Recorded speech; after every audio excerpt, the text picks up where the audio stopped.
Oh, could she get closer to the mic?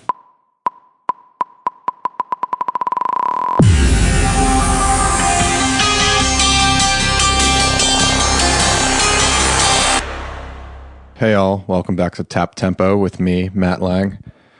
This week on the show, I've got composer Sarah Schachner, and she is at this point a very well-established composer in the video game realm, having most recently, she just did the last Call of Duty, she did Assassin's Creed before that, and she's just currently finishing up the newest Assassin's Creed game out later this year. So she came over.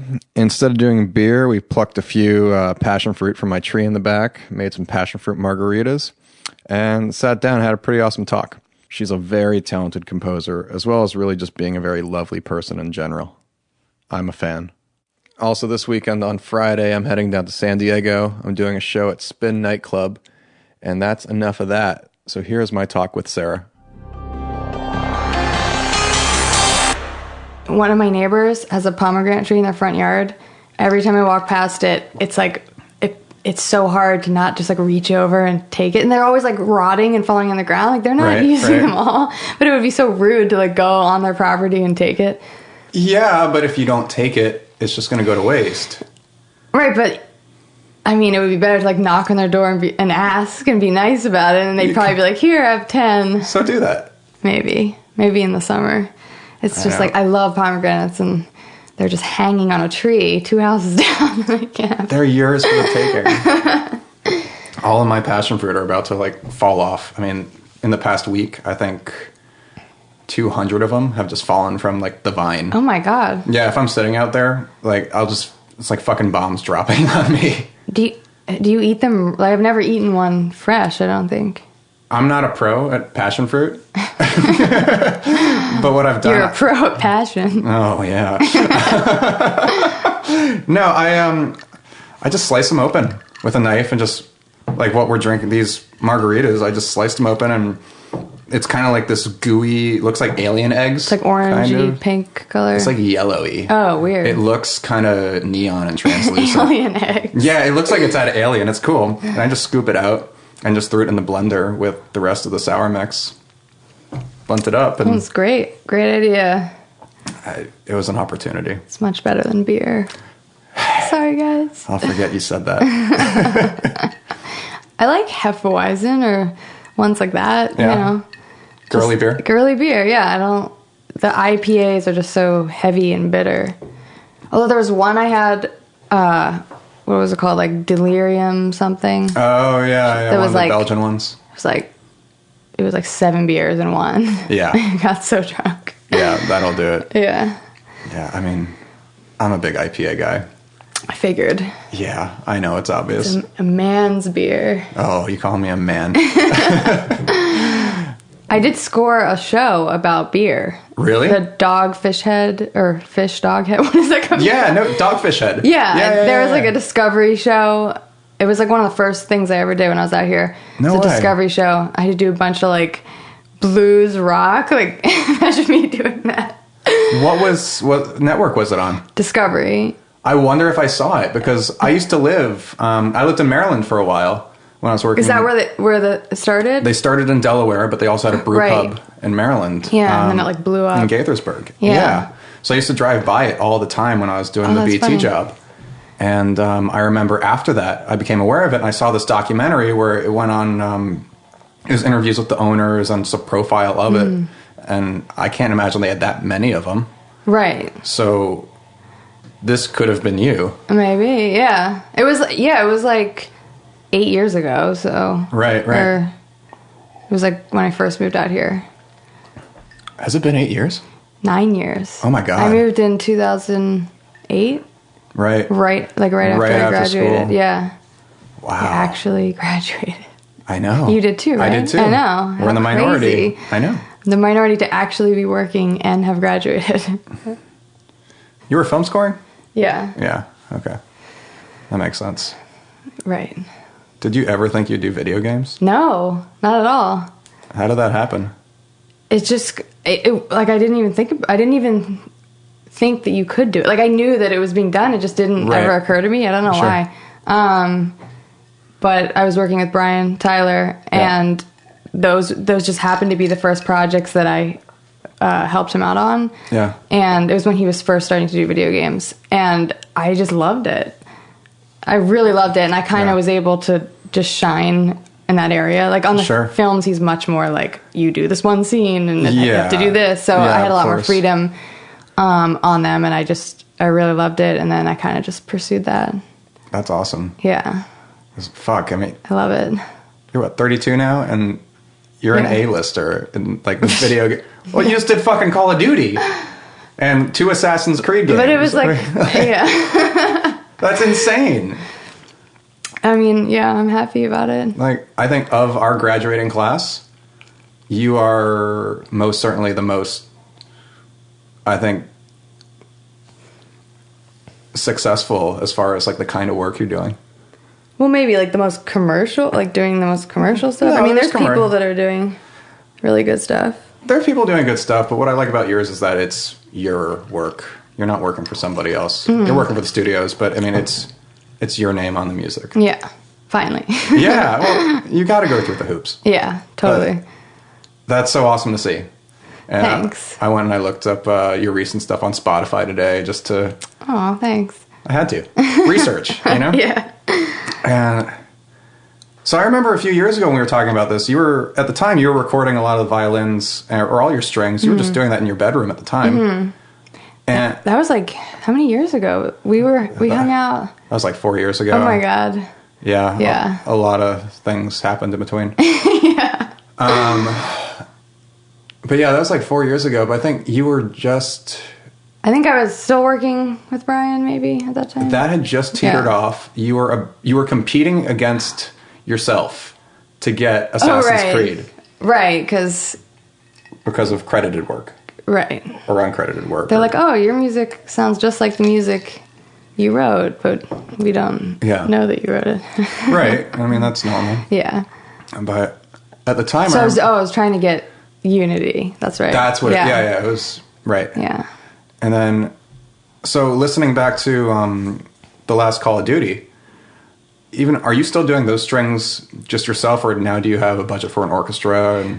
And for that, we did record in Nashville, the orchestra. But I don't really think of anything as a mock-up. Everything I do in my head is final from the start. Right. So, and so much of how I write is kind of based on how I play. And I'm always playing strings and recording them as I go. So we kept a lot of them and mixed them in. Makes sense. But we did record with live Well, I wonder, because I'm like, players. Fuck, she's killing it in her bedroom right now. No.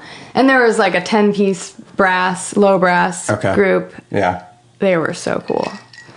That's got to be amazing. Yeah, I mean, it was the first time I'd ever done a session like that completely on my own, of my own music. So it was so exciting. I can't imagine. Yeah. That's got to be the only time I've had that experience was BT. Mm-hmm. And that was a 50-piece orchestra, I think. Oh, well, that's bigger than what I did. It was for the Sega game we did like the theme for. A Sega game? Yeah. What game? Alpha Protocol. I don't know. I still have the score for it. It was, it was one of those moments where you're listening to music you've written and you can't say that you did it. Right. So you wrote the orchestral stuff? Parts of it. Mm-hmm. I mean, it was collaborative. Yeah. So yeah. Cool. I mean, I still write a lot of string stuff. Yeah, no, I know. I mean, you can do scoring too. Surprisingly. Yeah. Surprising for a DJ. Oh, I'm going to kill you. I know. You're a well-rounded DJ. Thank you. I'm never going to be able to escape that. What, being a DJ? Yeah. I mean, you see it as a bad thing? I spend a fraction of the time... I spend far more time creating music, writing music, and the whole production side of the DJing is just... On a good week, 4 hours total. That's crazy. Yeah. And they make so much money. Not enough. Or I don't make I'm thinking about the big ones. Yeah. Certain people who don't even produce their music. Yeah, there's that, but they fill a demand. Yeah, definitely. People want to see that. Mm-hmm. So They exist. I just ignore it. Because it's really easy to, if you get emotionally involved with why are they making that and I'm not, and then you get in your head about, but I actually make my music, and of course I think my music's amazing, and their music is shit, and you're missing the point. Yeah. You know, it's just a different... It's a different thing. It's not about you. You can't even compare. Yeah. Yes, I don't. But it's not something I want to do forever. I don't want to do it when I'm 40. Are you kidding? Hitting up the clubs. No, I don't even go out to clubs. Ever. You mean like as a civilian? Recreationally. A villager. Yeah, as a peasant. A peasant. No, I don't. It's only when... No, I don't either. Yeah. Not anymore. Well, you don't go out at all in general. No, I'm a hermit. Yeah. I think that's part of the life, though. I mean, I go in phases. Like, obviously, I like interacting with people on occasion. But, I mean, it's more just deadlines. Like, when you have to do hours and hours and hours and hours of music, it's really stressful. Yeah. So it's like the thought of hang out with people just stresses me out more. It's really? like, I'd rather just get the work done. Or, you know, and then people, they ask you to hang out, they'll be like, oh, it's just a couple hours, and they don't realize that it's not just a couple hours. Like, it will take a couple hours to get back into that creative headspace that you're in, and then you have to like get ready, and just the process. Yeah. I don't know, I need it sometimes though. Yeah, no, for sure. Just to get out of my cave. That's why I'm here. It's good to be out of the house. Welcome. I know. Thank you for having me. Oh, it's my pleasure. It's really just an excuse to get you to come over and talk to me. But, I'll use the podcast for it. I mean, I would do it without the podcast. But. Duly noted. So are you just finishing up right now? What am I finishing up? Yeah, I saw that with an ice cube in my mouth. Oh, Assassin's Creed Origins. Cool. Yeah. It's been 2 years, so it's like, I kind of can't believe it's actually finishing. How does your score for this differ than Unity? Oh my god, it's the complete opposite. Really? Yeah. I mean, for one, with that game, I was only hired to do the combat music and the co-op music, so I didn't get to do any of like the story, any of the narrative. So I was only doing like systemic kind of functional, relentless combat. And they also did a weird thing in that game where there was no ambient music, or barely any. There was very little. There was barely any ambient music compared to previous games. Okay. Which was kind of weird. Right. But I mean, I wasn't doing that music anyway. But, and the style, like Baroque classical music. Sure. It's not very atmospheric. No. And what I feel like the core of what I love to do is very atmospheric music. Okay. And so I had to for that game, I had to really okay, how am I going to do this? Not doing the thing that I normally do and the thing that I like to do. Right. So this game is totally opposite. It's like super atmospheric, like tons of synths. It's not accurate, period. I didn't want it to be accurate, period. It's very hybrid. Right. It has Egyptian influences for sure, but it's like analog synths and solo, bowed, ethnic things, all sorts of weird stuff going on. Right. I'm glad, because we were talking about this earlier, but yeah, you're also the only other people who, because you're into analog synths and the modular thing and all that, and you use it in a musical way. I try. Well, it's hard. You do. I mean, obviously not all the time. Yeah. 'Cause no one does, and it's fun to fuck around. But you're one of the few people who really use it as a melodic compositional tool. And you can hear it in the scores. I mean, because you were using it in Call of Duty. Yeah, I use the modular a lot in that. Yeah, I could hear this, like some of the textures going through it. Mm-hmm. And it's rare. And I really enjoyed it. And there also, I picked up like some Nine Inch Nails tones in there too. Oh, definitely. I mean, the Fragile, I know. Who isn't influenced by that album? A lot of people. Well, they should be. They should be. I agree. Yeah. But yeah, I think the opening track was just the piano line with the Picardy third, right? And it was like, oh, I see what she did there. No, I got so happy about it. Aww. I was like, yes, my language. Yeah, that part, the end of that track definitely has a little bit of a Trent feel to it. I don't see anything wrong with that. Yeah, me either. Is The Fragile your favorite record by them? Yeah, definitely. Yeah, mine too. It's so good. It's perfect. I know. What else were you listening to in high school? Oh God, in high school. Well, that's Fragile era. No, I feel like I got into that a little more in college. Did you? Yeah, Okay. in high school. I was weird in high school. Like, I was into, like, strange 60s music. Like, I was in a organ groove band. Like, I played, like, the Hammond organ, and it was just instrumental groove stuff. Right. Like Jimmy Smith and Wes Montgomery, like, that type of stuff. Like, no shit. Yeah, it's weird. I was into that for a while. I mean, I've always been into the Beatles and, like, Stevie Wonder and growing up, stuff like that. From my parents, mostly. And they're musical. Oh, my God, yeah. Yeah. My parents are awesome. Like, actually musicians. Yeah. Yeah. You're lucky. My dad is mixing my Assassin's Creed score. He mixed Unity, and he's now mixing Origins. Really? Yeah. Not like the entire 5 hours that goes in the game, just like the OST. That's so cool. Yeah, I know. It's crazy. Oh my God. It's cool, but then it's like you're working with your family, so it's like there's no the boundaries that would be there. Sure. With if you would hire someone aren't there. Yeah. I mean, it's good and it's kind of funny because he was mixing one track the other day, and he was like, the track's already finished. It's like 2 years of working on this thing. It's done. He's mixing it last minute. Yeah. And he's like, well, you know, if it were me, I would have done that. Like, he gave constructive criticism, which is fine, but it's just like, it's done. It's not like, what really, you're looking for. But then I realized he was right. And then he wasn't willing to do the edit. He's going to say it, but then not willing to do that. I'm like, really?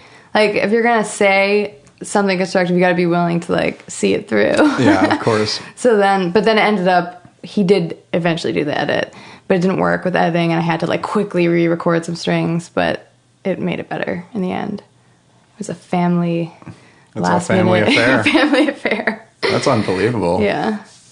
So. When you were growing up, is he a recording engineer or what? Yeah, he's a mixer and engineer. Yeah. Mm-hmm. That's crazy. We had a family band. Yeah. My parents were always supportive and encouraging my sister and I to do music and to just do anything we wanted to do. But they were my dad especially was very,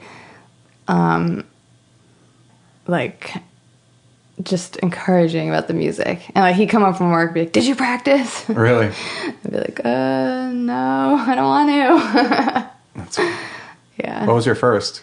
Piano? Piano, yeah. Yeah. And then I started violin after that. Only because my sister did, and I wanted to do everything that she did. That worked out. Yeah. Yeah. What's your favorite instrument? Yeah. In which family of instruments? String instruments? Like each? Any family. Like, I'm about to burn your house down. You can grab one thing. Oh, God. No. I mean, that's really hard to answer. Because, like, the cello is probably my favorite string instrument. It's the most useful instrument for me. It's the sexiest. But I wouldn't grab my cello. Beautiful. It's a piece of shit. Oh. And I could easily get a much better one. But, like, the synths, for instance, I'd probably grab one of those because they're... Or maybe my violin, because I've had it my whole life. That would be, yeah. Yeah. But I also have my grandmother's violin. That means a lot to me, too. Grab that one. Yeah, but I need all of them. I need every instrument. Well, I know. I'm like, worst case scenario, this is desert island situation. I don't know. The modular? No, that can be replaced. No, you can replace the modular. That's easy. No, I would take the violins. But it's funny because the violin, it's what I started on. Yeah. And it's why I'm able to play all these other string instruments, but it's my least favorite. I barely ever play it anymore. Really? Just because, like, when you're recording and producing, it's a very high, shrill tone by nature. Yeah. And if I am using it, I probably want to play in the lower register, but then it's like I can just do it on the viola. It sounds better. Right. Not for everything. Sometimes you do need the violins for the high effects or or whatever. But yeah. You know what you should try? Only because I did this on a different track where I took cellos and then pitch shifted them down an octave. So they got really guttural. Oh, yeah, I did So, all like, the the time. sample rate is half the speed and everything like that, and then distort the fuck out of it, and it's like... That's awesome. Oh, my God. But, like, doing that with violin, actually, I think the shrillness of the violin would actually become... You'd get interesting harmonics out of that, a lot lower. We'd have a real weird texture. Yeah. Yeah, stretching out. Yeah. Or, like, if you put crystallizer... Like, in Origins, one of the main sounds is... It sounds like a weird, guttural, ethnic string instrument. Yeah. But I don't think no one would be like, oh, that's this instrument, because it's not anything. It's just a viola with, like, crystallizer, so it's, like, granular being pitched down. But it just sounds... How far? An octave? Or was it not harmonic? No, it's an octave. I think it's an octave. Yeah. Yeah, but it sounds weird, because... And then you just turn the mix all the way up, so you're only getting the low octave. The effective. Yeah. Yeah. That's the best. And then you have an ambiguous ethnic instrument. You don't need to buy it. No. Half the time, like, just... I mean, what are you, in Logic? Cubase. You're in Cubase, wow. Well, like Pro Tools, if you hit... It's like shift space, it plays the entire session back at half speed. Oh, that's awesome. So, and I'll do it accidentally, just, flying around, and I'm just like, holy fuck, that's the coolest thing I've ever heard. So I get a lot of ideas. That's amazing. Just by accidentally hearing things at half tempo. Oh, I wonder if you can do that in Cubase, because I would use that all the time. I do use it all the time. I'm jealous. Yeah. That's so cool. Just to know. Yeah. It's fucking brilliant. Yeah. Pitch shifting is super useful. And then, like, anything that makes sounds wobbly. Yeah. Like, I can't handle just plain sounds anymore. Right. It's like everything has to be, like, jarbled and garbled and mangled. I need texture. Yeah. Like, I don't need a wobble, but I need movement. Well, not like bass wobbles, but, like, I don't know, any sort of light modulation. Just make it, like, unstable sounding. I have to show you something. What? I got this this delay pedal a week ago. It's called the Chase Bliss Audio Tonal Recall. Tonal Recall? Which is such an amazing Nice. name. But it's a Bucket Brigade delay and fully analog, but it's MIDI syncable. And you can just, like, sync it to your tempo, your session. you can tap tempo also, but yeah, you tap tempo. Yeah, now you see where this came from. And the pun on words. Yeah. Play on words, pun on words. Wow. You need to settle down. I know. It's getting wild over here. No, but yeah, you can send it MIDI CV, and you can set it in a clock that way, or you can actually tap the tempo on a different toggle. But the modulation on it is so rich and wonderfully analog. And it's just mono, and it sounds kind of like a Memory Man, but it's got a tone knob that you can go pretty dark with it. And then the quantization on the taps, you can actually sequence the quantization, and then so you can jump up fifths or octaves depending on the quantization you choose, whether it's an eighth note or a quarter or a dotted eighth or whatever. Oh my God. That sounds crazy. And then that into like an Eventide reverb, and heaven. Do you the Big Sky reverb? I don't. I have an Eventide Space instead. I love the Big Sky, though. I used that one. You don't like it? I love Eventide. I love it. I love it. I love it. Ever since, actually, back when we were at Berklee, I took this class in sampling, and one of my favorite things we ever did, we took this old like 70s Moog theremin, plugged it into Eventide DSP 4000, and we had it on this algorithm called Genesis Worlds. And basically what the algorithm was, it was two pitch shifters parallel. One went up 700 cents, the other went down 500. So you're basically getting, fifths and fourths in either direction. It's like a big choral swell. And then that went to a big, like, modulated hall reverb. Wow. So by just essentially hitting one note, it would turn into this ridiculous swell that just blossomed. But also because it's a theremin, you can't, like, you can't just hold a note. It's going to be all over the place anyway. So you had this modulation in the pitch as well as just the blooming of the notes out of the Eventide. And it was one of those things like, fuck me. Like, this is it. And it was that, and then like I was a big Steve Vai fanatic when I was younger, and so many of his early albums were like Eventide based. So they were in my mind the holy grail. And then 6-7 years ago, I got a DSP 4000, and it was actually Steve Vai's. Really? Yeah. Came from a dentist in Hartford, Connecticut, but it had been modded for Steve, and it has like guitar inputs on the back, and there's like a sticker that says Steve Vai on the side. That's awesome. It's totally bizarre, but yeah, so that's... Would you grab that if your house was on fire? No. What would you grab? My Taylor acoustic. Absolutely. Everything else is replaceable. What about the cats, though? No, they're going to get out on their own. They won't let me touch them. No, I'd grab the Taylor. Because that was a high school graduation present. And it's my favorite acoustic. It's the only acoustic guitar I've actually ever even bothered playing ever since I got it. They make good guitars. It's beautiful. It's always in some fucked up tuning now, and I'm sure like the neck's horribly bent. And I have like the crappiest acoustic guitar. I got it in high school. It was $150. It's like the shit Washburn brand, the Oscar Schmidt. It's cheap, but it for some reason has such a great feel. Yeah. And like a full sound. It's like so much better. It sounds way better than like 80% of just random guitars that people have that I've played. It's so awesome. Weird. It's so cheap. Yeah. But I love it. What do you play on guitar? What do I play? Yeah. Oh, I mean, I don't know. Just like if I have to track something. Right. I don't like play songs on it. No. Play me Everlong now. But when I was doing, like, when I first moved out here, a lot of the stuff that I was doing was very guitar-based. Like, I did that beer show 8 years ago. Right. It was all, like, it was more electric guitar. But then I did a Nickelodeon show. Okay.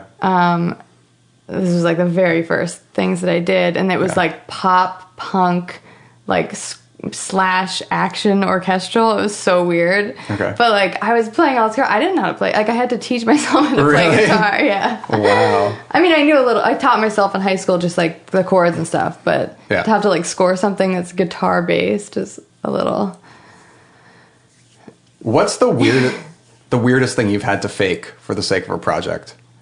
As in, like, not learning how to play guitar, but have you ever had to... Had to fake? I mean, I feel like everything I do, I'm faking. Like, I just noodle around and... Like, I'm not, like, that great on every instrument. I'm good at editing. I'm good at, like, just getting a initial sound, and I don't know. You're clearly good at it. Well, I mean, I'm good at, like, violin and stuff, but I'm not that good at cello. But, like, I'm good enough that I can work with it and edit it. But it's not like I could perform anything. I couldn't, like, perform a classical piece. I guess what I meant to ask you was, like, what's the weirdest thing you've had to, I guess, emulate that isn't in your repertoire? Oh, well, I had to do a demo once. It was speed metal. That's definitely not in my repertoire. Awesome. But I did it somehow. Yeah. That was also many years ago. How'd you do it? How did I do it? Yeah. I just a lot of editing. Really? Yeah. You, like, play it at half tempo and edit it? No, I don't think actually, this was when I was still using Digital Performer. So, and, like, I don't know. I mean, I was bad. Like, I was bad at technical, like, production stuff at that time. So, like, I don't even think I was doing... I wouldn't pitch correct anything. Right. So I probably just, like, played it a million times until I got it right. Fair. But, I mean, now I'm much better at editing. I'm sure. When did you go over to Cubase? Only, like, 2 years ago. Is Kyle in Cubase? No, he's on Pro Tools. What sent you there?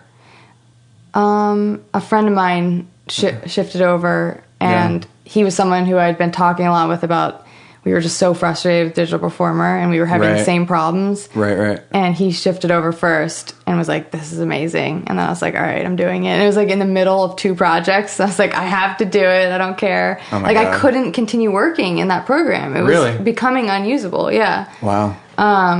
Yeah. And I switched over, and it was just like, why did I not do this before? Why does Berklee teach Digital Performer? It was the standard for a long time. Yeah, maybe like 20 years ago. Yeah. I mean... But we graduated 10 years ago. That's a long time ago. It's a long time ago. Thank you for reminding me. Nothing like mortality. No, it's... Well, now, I mean, I think everyone's using Ableton Live. Well... Which is... Not in scoring. I've seen people do it in scoring, too. Some people, which is interesting. I don't think a lot of people are using Logic. I could never. I tried. I just can't get into it. I can't do it. I could, like, the only other program I could maybe use would be Pro Tools, but the MIDI is so bad that I don't think I could. But I don't really use MIDI that much. Yeah, I don't either. That's why I don't have an issue with it. But it's like when I am using it, there are things in Cubase that you can do that I can't imagine not having, like being able to scale velocities like across a large amount of notes and have it be like a certain arc or like gradually in relation. You could do that in DP, couldn't you? No. Really? I mean, maybe now you can, but because I switched a couple years ago. I had so many issues with DP. I hated it. Didn't you have to use it initially, right? Yeah, I actually, for a long time I did. I was using Reason rewired into DP. Oh, I did that too. Yeah. Yeah. So I would Reason. I'd program. I know, right? I would just program beats and synths in Reason, and then record guitars or whatever in DP, and that would be my creation. So you would just use DP for audio? Yeah. But didn't you, like, the audio editing was awful? It was, well, before that I was using like Acid Pro.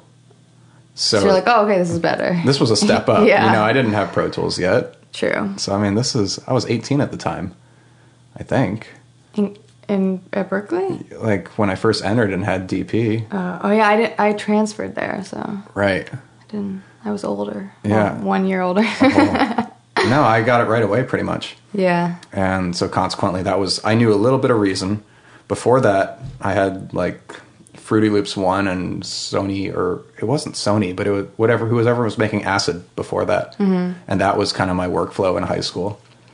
And at Berklee, then I got introduced to DP and Reason and did that whole thing until Logic happened. And then I was using Pro Tools also just for recording and classes and things like that. Mm-hmm. But then I was Logic pretty much until I worked with BT. Mm-hmm. And even though he was all Logic, he also had an HD3 rig. And I found myself just leaving Logic a lot of times just to go work on a different computer because it just worked better for me. Mm-hmm.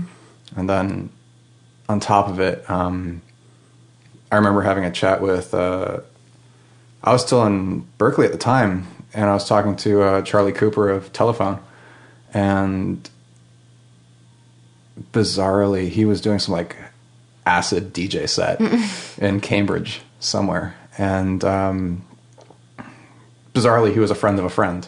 So I'm freaking out because I'm like, 20 years old and the biggest fanboy ever of Telephone Tel Aviv. And like, oh my God. Ah. And I meet him and I'm like, first question out of my mouth is, of course, like, how much MIDI editing do you do? So embarrassing. And I'll never forget it. He just goes, MIDI is gay. And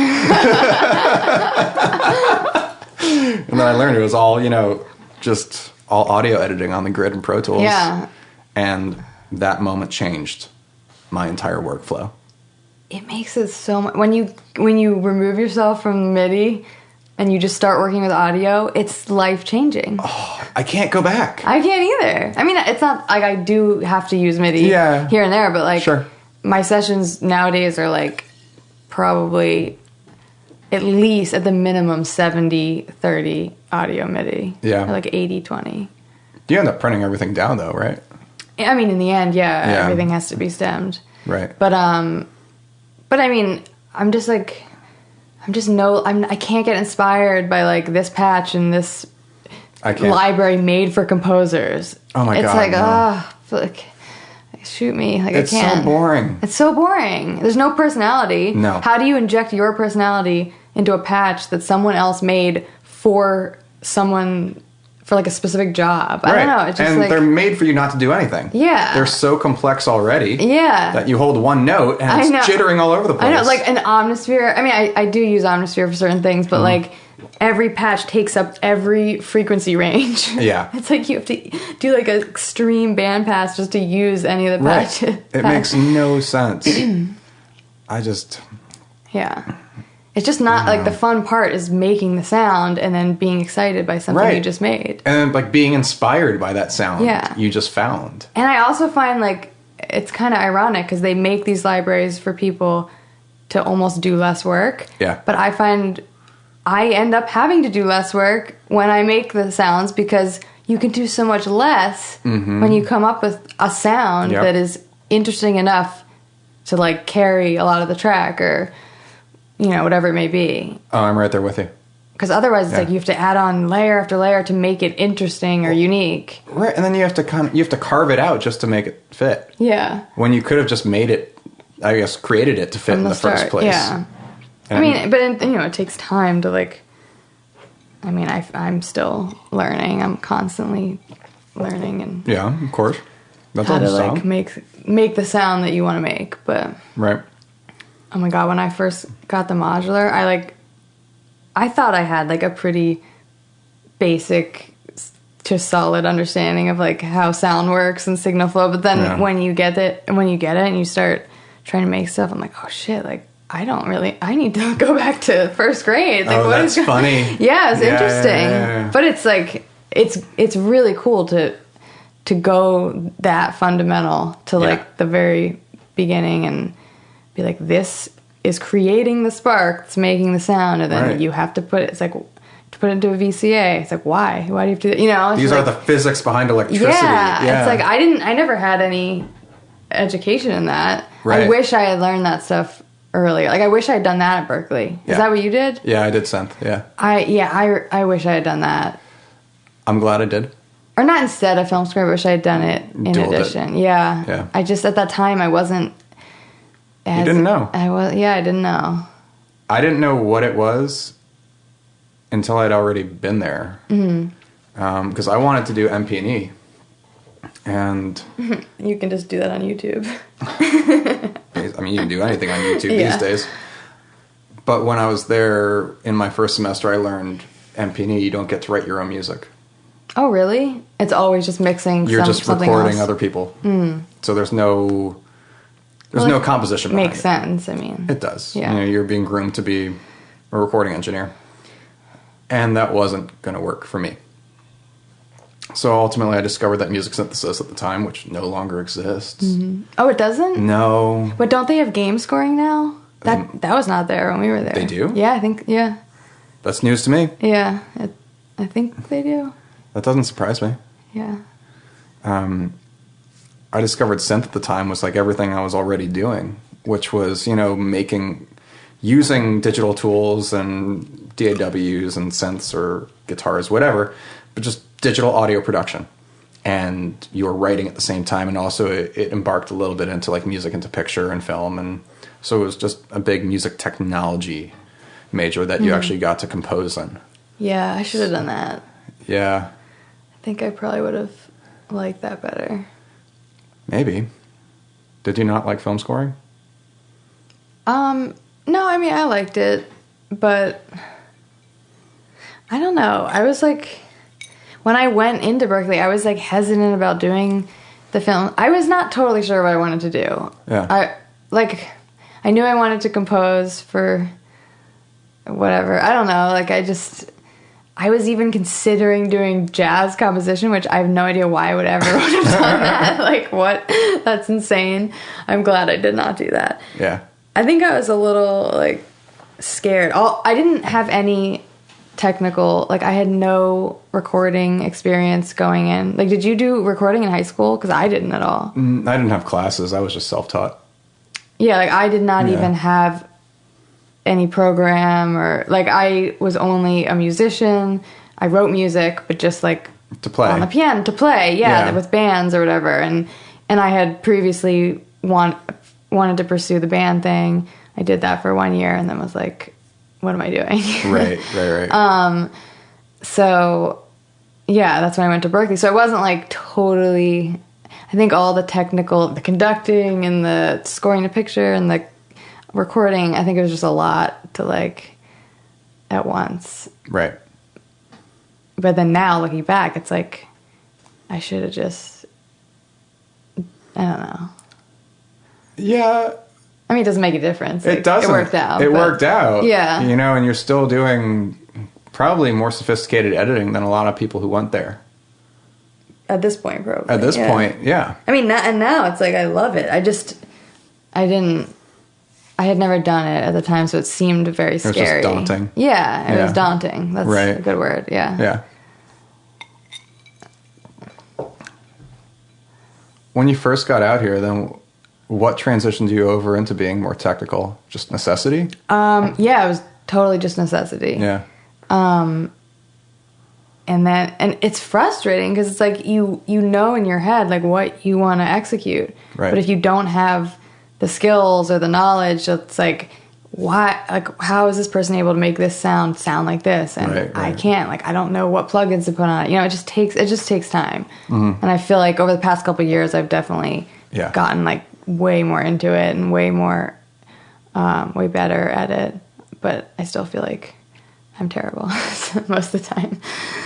But yeah, I think it just takes so much time. It takes a lifetime. Oh, it's forever. It's like I could spend. It's hard. It's like I could spend a lifetime just trying to be good at producing. Right. You know, and not even the writing thing. I mean, the writing thing is the easiest part of it all, for me at least. Like the producing is a constant learning experience. I have to constantly push myself to get better. How has your workflow changed in, say, the past 2 years then? Yeah, it's just like a lot more audio. It's just more editing? Yeah, more editing, more audio, like mixing. Yeah. That mixing, you can spend a whole lifetime just being good at mixing. A lot of people do. Yeah, and I mean, as like an artist and a composer, you have to do it all. And it's just, I hate like doing things half-assed. I hate... Right. Just like, being kind of good at this and kind of good. It's like, I want to be better at every single thing, but there's just not enough time in the day. No. You just have to do the best you can. But, yeah, I think I've definitely gotten better with like mixing and just overall production. Like I'm so into, just plugins. Like I didn't even really use... I just would like I would record a sound and that would be the sound. Like I wouldn't EQ it. Like a couple years ago, I wasn't like, I just didn't really know. Yeah, you know? But now I'm like obsessed. Like going each little frequency. It's like, no, that one's bad. Yeah. What do you want to learn next? I want to be better at the modular. Yeah? Yeah. I want to be able to make music on the modular. You know, I mean, we were just talking about earlier, a lot of, it's kind of funny how, like, a lot of people spend so much money on these synths just to make noise. Yeah. And they don't, it seems like they're not even interested in music. Well, I don't think they are. Yeah. A lot of them are musicians. It's so weird to me. Yeah, right. They just enjoy the act of making sound without having to be a musician, I guess. Well, it's exciting. Yeah. You know, plugging the knobs and the lights and plugging a cable in and feeling voltage and you know, getting an immediate result. Yeah, that's exciting. Yeah.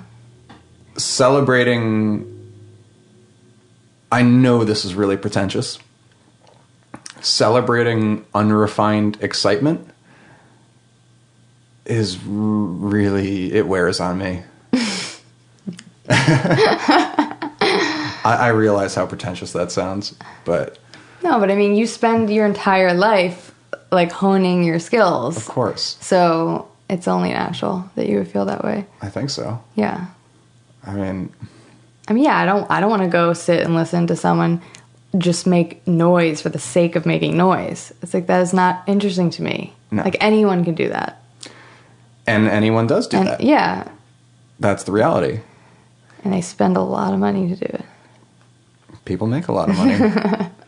But that's why it's exciting when you have people like yourself who you have fun toys like that, but you have a serious musical background. Mm-hmm. So the way that ends up being used is, at least to me, so much more interesting.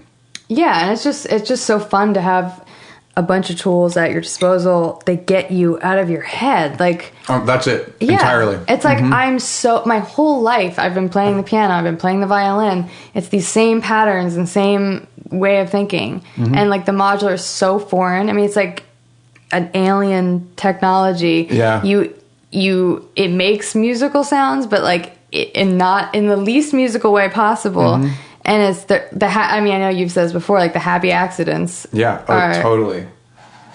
Are the best part. I have a notification that not warns, it reminds me, it does warn me, but it reminds me to water my plants, and I still kill them. It's so hard to keep plants alive. Do you have plants? You don't have any plants here. The only thing I'm good with plants is killing them. It's like, I've even killed a cactus before. It's shameful. I'm sure of it. Yeah, that's how I do. And then I was really bad for a while. Like, I remember I got this girl. It was like, I don't know, an orchid or something from Trader Joe's or whatever. Naturally, she leaves. Or, like, leaves my life, I mean. And the orchid dies. But instead of getting rid of it, I just let it wilt on my table I do that like too. 3 months. Yeah, it's just like a dead, shriveled plant. It looks awful. And it's just like, this is your doing. Yeah. Plants are hard. They're much harder than music. I can't do it. Black thumb, not green thumb. I had like a couple herbs growing for a while. I was like, oh, I'm gonna start growing herbs and use them for cooking, but they all died. Yeah.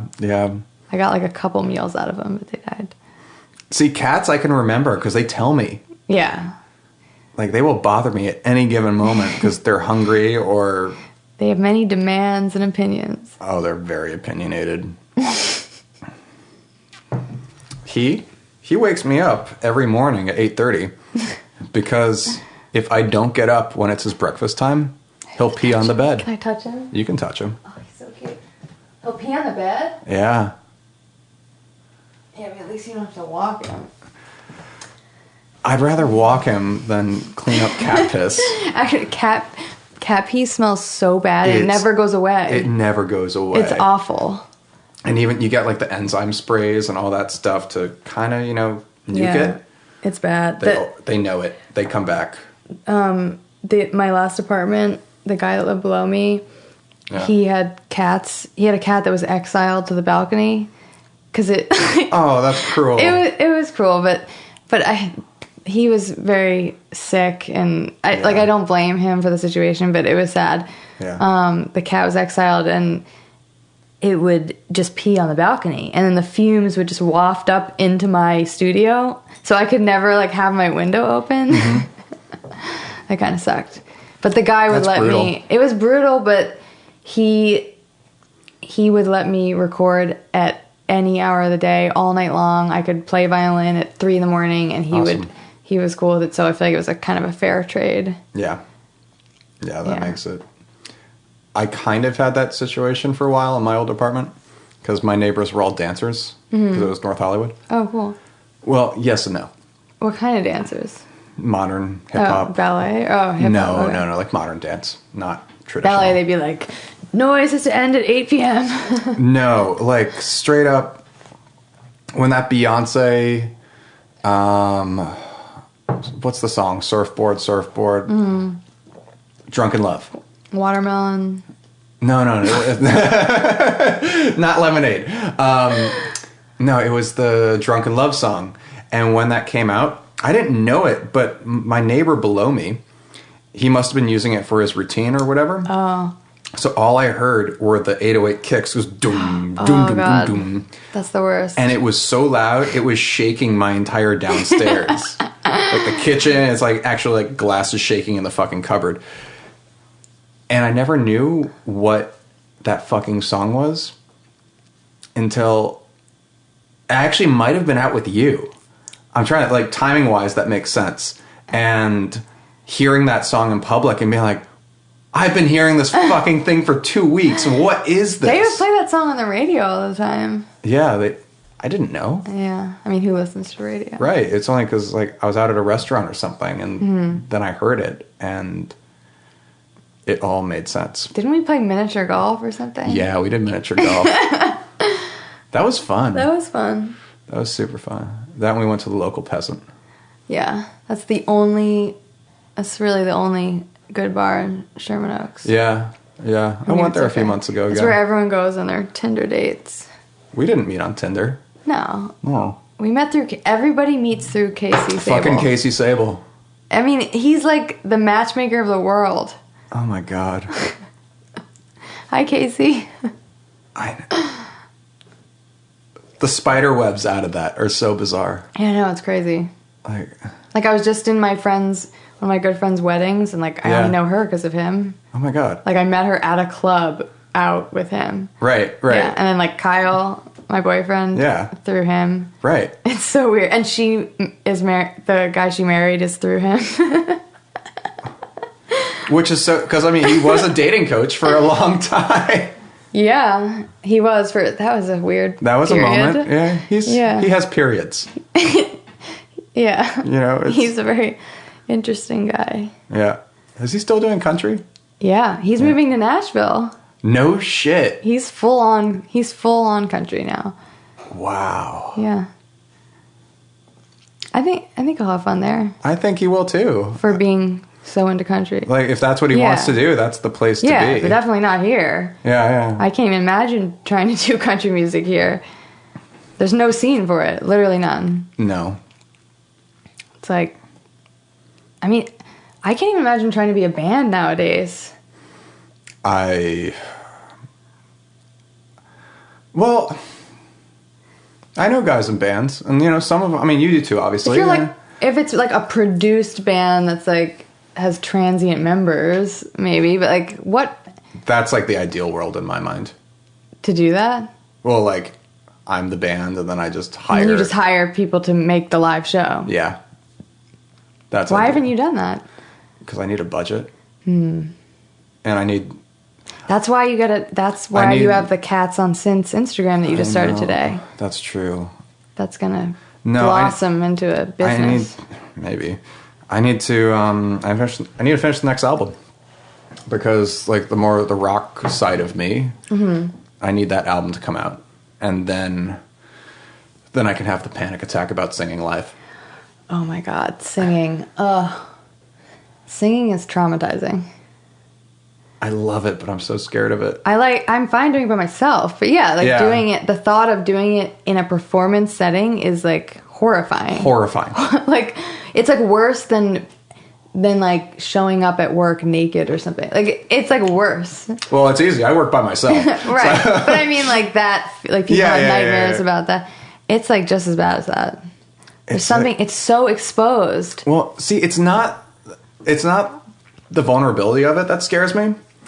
It's that I know how much work I have to put into my own voice when I'm doing it. And that's why I always like at least double, but often quad track my vocals. Right. Just to like, because I can be a little bit out and then it'll... But do you do that because you feel like you can hide behind the layers? That's what I mean. Right. Yeah. But is it always the best sound? Sometimes. Yeah. But not always. Not always. You know, sometimes I'll just do a single take. But I mean, I admittedly I use a lot of auto-tune and... Yeah, of course. You know, like, so having to do that live, it's not being in front of the crowd or, you know, singing. It's fucking up. And being like out of tune and... Yeah. Yeah. Well, you can have live auto-tune. That's lame. That's so lame. That's so lame. No, I know. And then you don't know how the sound's going to be. You can't hear yourself. Like, there's so many factors that could go... Right. And if you're not used to doing it, it's like, it's a big thing. Or your voice isn't just right that day. Right. You're like all shaky. Oh my God. Like, I wish I could sing. I can only sing in like an ambient context. Really? Or like if I can sing and sound like a boys choir, but I can't sing I don't feel like I could sing a pop song. Yeah. Or would need a lot of editing. Have you ever sung on any of your scores or anything like that? Yeah, I mean, I weirdly sing on almost all of my scores. Really? But it's not like singing lyrics or anything. It's just more of like used as an instrument. I heard some of that and I wondered if that was you. Yeah, like there's singing on, there was like a Unity track that got used in a Game of Thrones trailer, and I did have to sing the French national anthem, or I had to pretend that I spoke French. That's funny. I was so paranoid about that because the studio that makes it, they're French. They're Montreal. They're French. They speak French. So I'm like, I don't like. I took French in high school and stuff, but it's like I don't have the accent. I don't sound authentic. Right. I'm like, I have to sing the French national anthem and be believable to French people. Like, this is so embarrassing. And I'm not even a singer. Right. I like studied a YouTube video of like how she said every word, and I just like punched in like each part. Yeah, that was funny. Wow. So I guess that answers your earlier question of faking singing, and speaking another language and singing. I did a weird one recently. I had to do Indonesian chant. Wow. Yep. Were you actually saying words? As far as I know, it was gibberish. I hope it's not actual words. Because I really don't want to offend. Did you just like look up random? I got sent this video of, random, or it was Polynesian chant, so here, and we want some of this in this cue. I mean, because I'm ignorant, it was just like, okay, I'm just going to basically sing Hakuna Matata and, make it more tribal. But it was all syllabically, it was basically that. That's racist. It is. I'm kidding. Everything has to be so politically correct nowadays. It's ridiculous. When is this era going to end? It won't. It can't just keep going. No one will be able to say anything. No one will be able to do anything. I think that's the direction we're heading. Now that everything's instantly accessible and, you can literally go and find something in 30 seconds to get mad about if you want to. That's just so stupid. People aren't going to stop caring because at the end of the day, it's also narcissistic. It's like they're more... People that get so offended by everything, they're more concerned with, like, how they're perceived as, like, being offended versus actually being offended. Right, they need the attention of it. Ugh, it drives me crazy. Oh, that's why I just don't. But I think... Do you ever see the comedian Anthony Jeselnik? No. Okay. I'll send this to you later, but he's got this great rant about, he had this Netflix special called Thoughts and Prayers. And the last 15 minutes of it actually isn't really comedy at all. It's just social commentary. And he starts talking about, the Boston Marathon bombing. And how all these people on Twitter or Facebook or whatever the fuck start writing, my thoughts and prayers or blah, blah, blah, blah, blah, blah, blah, blah, blah. And he goes saying, all your thoughts and prayers mean fucking shit. Because the only people who need your thoughts and prayers are the victims. And who isn't reading the tweets right now? Victims. Mm-hmm. Because they have victim shit to do. And I know, I can't stand when people are like, pray for blah, blah. Like, get a fucking life. Do something actually productive. Right. If you want to help them, donate or find a cause. Find a way to actually help somebody. But, right. It's like whoever you're praying to, in your mind, let it happen in the first place. So, right. Why bother? You're just looking for attention. It's like the whole thing of, all this awful stuff happened, but don't forget about me today. Yeah. It's like exploiting it for like social media attention. Yeah, well, then there's that side of it too, where, I definitely see people who post on, and like anytime a celebrity or these days a musician dies, you see that, almost formulaic tweet that's generated or it's written just to generate attention and generate retweets. And it's so socially manipulative. I know. I actually, because, and Chris Cornell. Yeah. Initially, because I loved him. Sure. Loved Soundgarden growing up and everything. I was like, oh, it'd be cool to do a musical tribute to him. But then I was like, then it's going to look like it's I'm almost just doing it for taste. attention. So I was like, no, why bother? I didn't have time anyway. But well, there you go. But yeah, it's always that thought. It's like, ugh, that looks gross. If you were to cover a song, what would you cover? I don't know.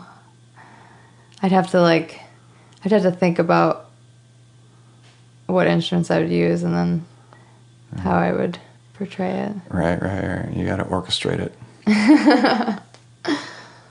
What would you do? Well, I've been talking to someone about doing this, and it would be Radiohead's All I Need. That's cool. And just really, it's a pretty a dubby and sexy song already. And I gravitate towards music like that. I just do. But I really want to take it and make it deeper and slower and really sex it out. I can't help it. I heard that song in my head, oh, that's what I could do with that. I love that shit, So, and I want to do it as a duet. So I have, ideally... With a female voice? Or? Yeah. Mm-hmm. So ideally, hopefully, Tanya Zagar, she'll do one verse and I'll do the other. And that would be... because she just has the right voice for it. Mm-hmm. And we've had a really long history of friendship and things. So she's such the right person for it. You should do it. I'm ready. She's on board. She's just about to leave to Europe for a month. So would you put it on your album or would it just be No. Yeah, No. that wouldn't make any sense. No. It'll just go. I'm so jealous that you get to do any music that you want. Sometimes. Why don't you? Aside from deadlines. It's simply just time. It's something that I need to do. Yeah. It's getting to the point where if I don't do it soon, it's going to be a problem. I need to do it. Yeah. I think if I do it, it'll help my scoring. Because I put so much, because the scoring and the soundtracks are the only representation of my artistic voice that I have out in the world. It's I put so much pressure on myself that those not only have to service the project and be the best for the project, but they also have to represent me in the way that I want as an artist. And it's that is a lot of boxes to check and fill when you have to do 4 hours, you know? Yeah. And so, it's just getting to the point where I need to make time to do my own stuff. What do you think it would sound like?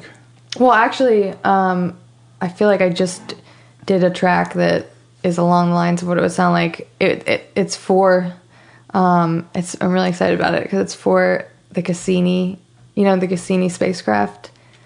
It was launched in 97, I guess, 20 years ago. Okay. It's been in space for 20 years, flying to Saturn. It's been sending back data constantly for 20 years.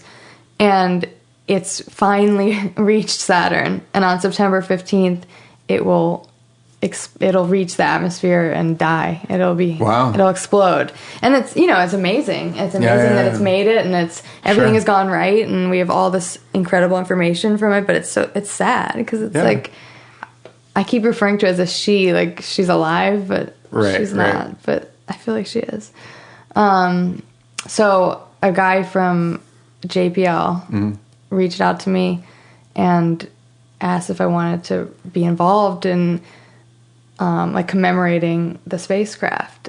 Cool. And to me that's probably the coolest thing anyone could ask me to do. Yeah. When he first emailed me, I was like, is this a spam email? When people get those weird spam, like Nigerian, like you've won all this money and we just need this. Like that's what it felt like to me. So I'm like, this is too good to be true. Yeah. But yeah, he just asked a couple artists if they wanted to be involved. Like obviously it's not paid or anything. No. It's just a pure passion project. And so yeah, I did a song that was like, it's a goodbye to the spacecraft, but each person got like a different topic. So mine was the rings of Saturn. Interesting. Yeah. So the song that I did, it's like, it's very authentic and it's me as an artist. It's not for a video game, for a film, or for someone else's vision. Right, yeah. So it was so fun for me, and it just kind of shows me like I need to you have to do move forward with this. Yeah. So this track is kind of in line with what I would do. That's awesome. Yeah. Send it to me. I will. Yeah. Please. I'm just like tweaking mix things, but it's basically done. And we'll put them up on YouTube and everything. Yeah. And JPL will. And Spotify's. And yeah. It'll be on Spotify. It's really cool. What's next for you? I have a bunch of new stuff starting in September. Yeah.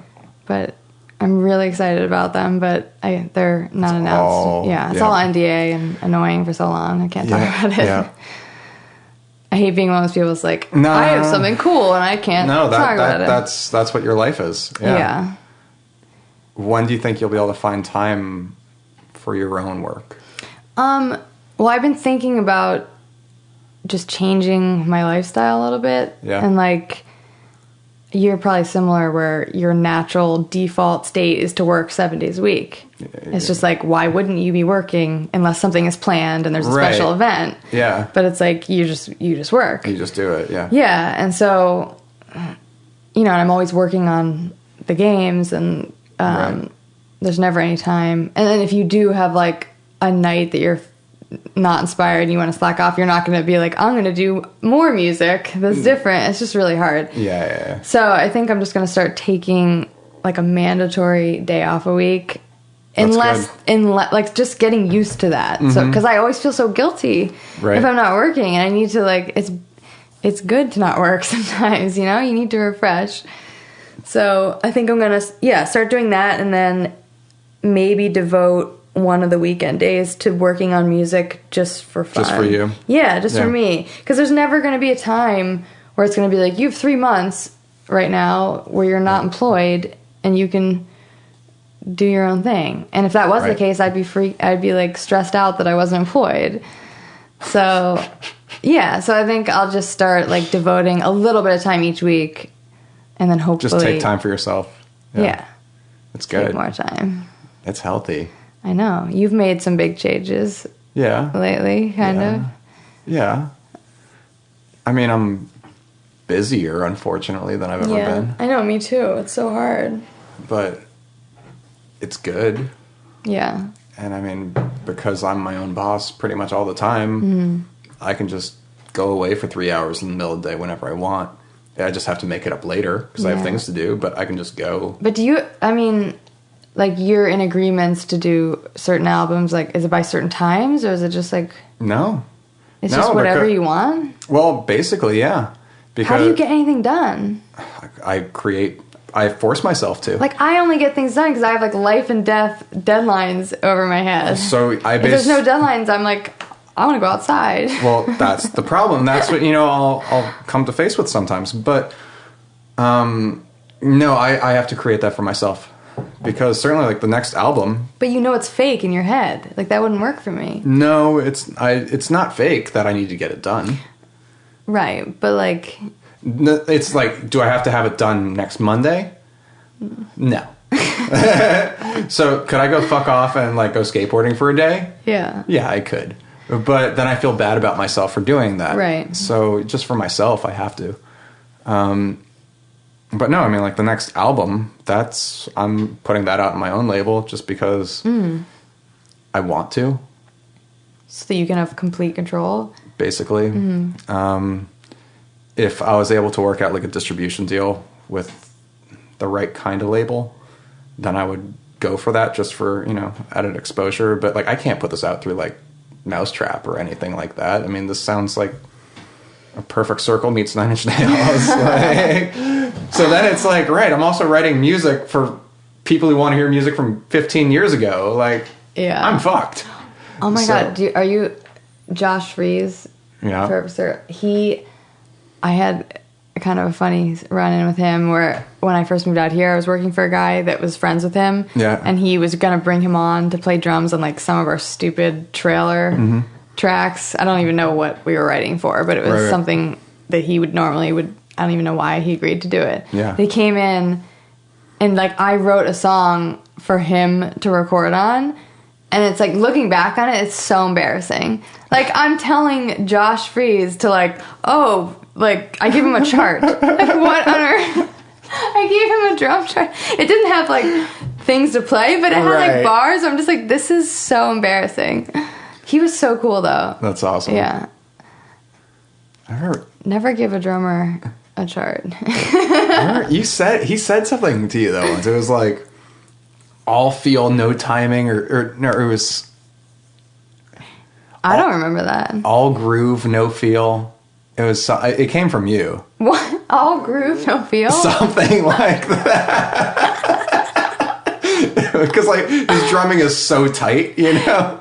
Oh wait, I was correcting him. No, you said that to me. Oh. It was something he had said. I don't know. And I've been trying to remember it for like 2 years. Oh, that's it's so just funny. such a funny line. I wish I could remember it. I don't know. But that's crazy. That was crazy. That must have been so cool. It was really cool. Yeah. But like, you know, when you're so young, you're like fresh out of Berklee. Yeah. Like, I wrote this song and the drums are going to get tracked. You just like... You don't know. You have no idea what you're doing. No. That's funny. Oh, man. I would kill to be able to like do something with that guy. He's so good. So it's like inhuman. Well, like, my favorite recorded drum sound ever is his. Really? Yeah. The noose on Perfect Circle's 13th Step. The sound of the kit in there is just like, oh. I never like got huge into Perfect Circle. Like not like Nine Inch Nails. Yeah. I don't know why. I did. Yeah. I sure did. Because it was like the sensual side of Tool. Tool is awesome. Yeah. That is my forever favorite. Mm-hmm. But APC is right behind it. And Nails. And then like the weird IDM shit. Yeah. And that's like my whole pedigree. I love it. Where are you listening to right now? Silence. Yeah. Yeah, I don't know. I've been like, just so busy finishing this game. It's like night and day. I don't really... When I'm like off a project and have time, like I explore new stuff, but I really haven't in a while. There's do you know that producer Tourist? No. Oh, I heard some songs of his recently. I thought his production was really cool. It's like very minimal. I'm just like I'm trying to get better at minimal stuff. Yeah. I love just doing as much as you can with as little as possible. Like I used to just do way too much. So much at once. It's like, what is going on here? I still do. Yeah, I still do too. It's like a struggle. Like always too much. Because it's like if you're second guessing what you're writing, then you're going to start layering. It's like, you should be muting. Muting is the best thing there is. It's the best tool. I just always want more. I know, but like, if you find something strong enough, you don't need more. Yeah. But it's hard. You can't do it on every song, but no, I heard some of his songs. Tourist. I think they're probably on like KCRW or something. Okay. And I just like the production. Okay. It was very simple but effective. I'll give that a look. I don't know. You probably won't like it. Thanks. It's not complicated enough for you. Oh, jeez. I see how it is. Yeah. What would be complicated enough? God, I don't know. I like a lot of simple... What do you think of Gesaffelstein? as a producer? You're not into him? I'm apathetic. I don't dislike it. I don't really care. I think he's got a thing. Yeah. He's got a sound, and it's been very widely copied by people who can't do it nearly as well as him. Yeah. And then it's very bad. Yeah. So good on him. It's just not something I would choose to listen to personally. I really like it. I remember. Yeah. It's weird. Like, what is he even doing now, though? Like, I haven't even seen... Didn't he, like, score a film? He might have. That's strange. I wasn't really that into... I don't know anything about the film, but I didn't even know he did it. Yeah. Yeah. I'm out of it. Like... I'm sure he just, like, wrote tracks and then the director... Probably. Edited them. Yeah.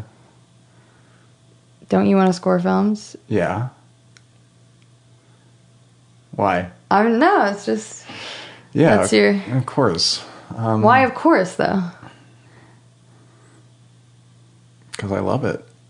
But, like, doing your own music, isn't that, like... I don't know. I want both. I want my own music for me. But then, yeah, eventually my career to transition... We're, like, opposite. Kind of. Because it's like, I'm, like, dying for the outlet to do just my own music for me. Yeah. Yeah. That's funny. Yeah, I mean, it's tough. I mean, the grass is always greener, certainly. Yeah. But... No, what's cool is, like, it takes your music to another level. Because, like, you can do music just for listening. That's great. That's awesome. But Sure. It's like, when you're scoring for... a film or whatever, a game or anything, it's like you're doing music for something that's bigger than yourself. That's exactly it. Yeah. And it's cool. Yeah, and that's liberating too, because it's so easy to get locked into your own head, especially when you're just like doing your own shit. Yeah, I mean, I wish I could do it, but then I also think I would go insane if I was just doing my own music. You do, but yeah, I really appreciate working on a team every now and then, and that's rare for me. So now when I get the opportunity to do that, that's exciting. Yeah, when it's a good team, it's so fun. Yeah. But that's the funny thing about film. I feel like that, like, it's so different from games, where on a film you're at the beck and call of a director. Yeah. And a director is basically just as insane as you. Like, they're, if not more, neurotic about their art and the thing that they're making, and you're making their thing. Yeah. So it's like, Yeah. that's a certain dynamic. Yes. And that's one thing that I do love about the games, is like, there isn't that There's dynamic. no director. No, there's Yeah. no director, and it's like, you're the crazy person. As the composer, you're the neurotic, insane Yeah. person, and you're just like, you have a team of awesome, nerdy, like, down to earth, no ego, usually, people that are just like facilitating the technical side. It's a different world. Yeah. It's really, I like the game guys because they're just big nerds. I know, they're just like, they're people I would be friends with them normally outside of work. They just want to make cool shit. Yeah. And it's like, not to diss the film industry at all, but there's a lot of just like producers and studios and executive orders. There's a lot of egos being thrown around. There's a lot of stuff going on. Yeah. Yeah. It's tough. It almost it's like, you know what? It's like, I like the vibe and the feeling of doing, I don't know. Games. Yeah, it's fun. It's cool. Do more of your own work. Because I want to hear I just want to, I want to put like an EP out or something. You should. It's easy to do. I mean, getting it out, it's easy to do. It seems so daunting. Like, yeah, it's daunting. I'll just, like, there's no one telling you. Yeah. It's just all, like, you're your own worst critic. I know. You're the hardest on yourself. So it's like, if I'm the only person that's vetoing or approving, because it's like everything that gets approved in the games I work on, am I really happy with it? Usually not, but there's just no time. Right, so it's good enough. Yeah, it's like they're happy with it. It's up to my standards, but I'm not like truly artistically happy with it because there's not enough time. Yeah, of course. But it's like if I was doing my own thing, would I was like, would I ever be happy with it? I don't know. You have to draw the line somewhere. You know when you're happy with it. Yeah. I think it's just because I have to do so much music. Yeah. I mean, like, on Assassin's Creed, I've done close to 5 hours. Holy shit. Yeah, it was like maybe 4.5. Wow. And it's like I did that, and then I was also doing Call of Duty at the same time. Right. So, and that was 2 hours. So it's like I've done 6.5 hours over the past 2 years, and it's like if you're an artist like that, that wouldn't happen. You don't do that, yeah. Because it's like, yeah. So if I was doing my own thing, I could spend the proper time on each track, right? For sure. Right. It's just a different animal. Explore that animal. I want to. That'll be good for you. Got to make time for it. And good for everyone else. Well, we'll see about that. So that was Sarah Schachner. Go check out her scores for both Call of Duty, Assassin's Creed, and do keep an eye out for the newest Assassin's Creed game coming out later this year that features, of course, her music. See you guys.